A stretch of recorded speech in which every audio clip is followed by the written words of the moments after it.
3.5 વગ્નની વાર્તા। એક દિવસ કુંતી માતાએ પાંડવોને કહ્યું કે સૌએ 11નો ઉપવાસ કરવાનો છે। ભીમે બહાના કાઢવા માંડ્યા કે એ ભૂખ્યો રહી જ ન શકે। ભૂખ્યા રહેવાના વિચાર માત્રથી એને તો નબળાઈ લાગવા માંડે છે।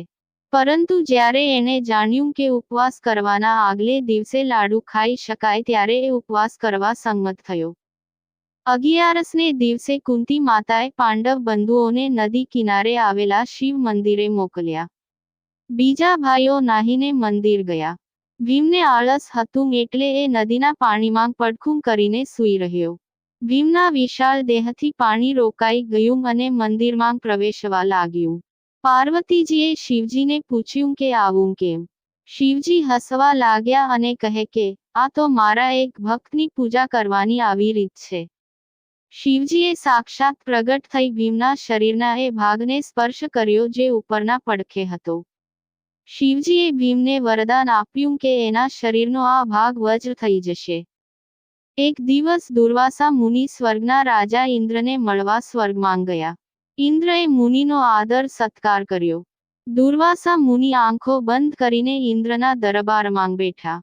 સ્વર્ગની સૌથી સુંદર અપ્સરા ઉર્વશીએ નૃત્ય દ્વારા મુનિને ખુશ કરવા પ્રયત્ન કર્યો।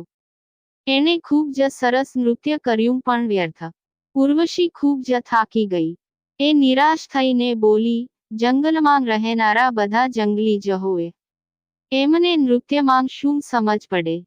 દુર્વાસા મુનિએ ક્રોધિત થઈ શ્રાપ આપ્યો કે તેણે પૃથ્વી પર જવું પડશે। દિવસે તે એક ઘોડી થઈને અને રાતે સ્ત્રી થઈને રહેશે।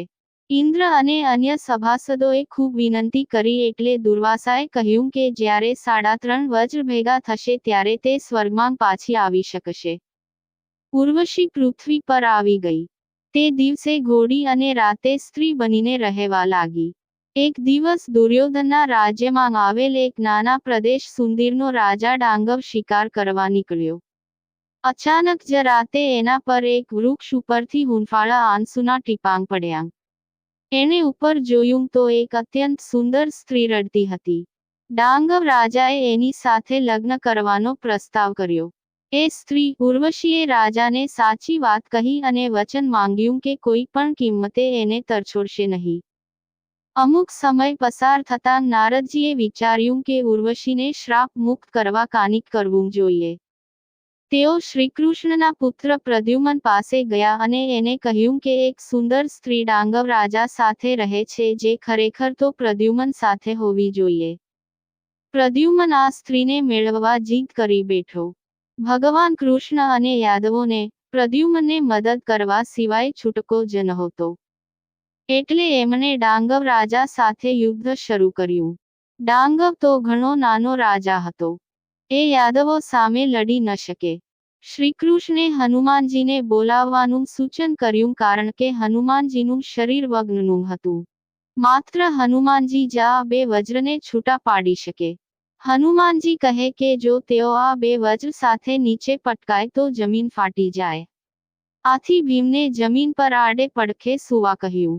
ભીમના શરીરનો જે ભાગ વજ્રનો હતો તે ભાગ આકાશ તરફ રહે એવી રીતે ભીમ સૂઈ ગયો। હનુમાનજીએ વજ્રના આ 2 શસ્ત્રોને છૂટા પાડ્યા અને તેઓ ભીમના શરીરના વજ્રના પડખા ઉપર પડ્યા। આ સાથે જ 3.5 વજ્ર ભેગા થયા, સુદર્શન ચક્ર, ત્રિશૂલ, હનુમાનજીનું વગ્નનું શરીર અને ભીમનું અડધું વગ્નનું શરીર। આમ 3.5 વજ્ર ભેગા થતાં જ ઉર્વશી શ્રાપ મુક્ત થઈને સ્વર્ગમાં પાછી ફરી। જય શ્રી કૃષ્ણ। वीडियो लाइक करें और चैनल सब्सक्राइब करें। धन्यवाद।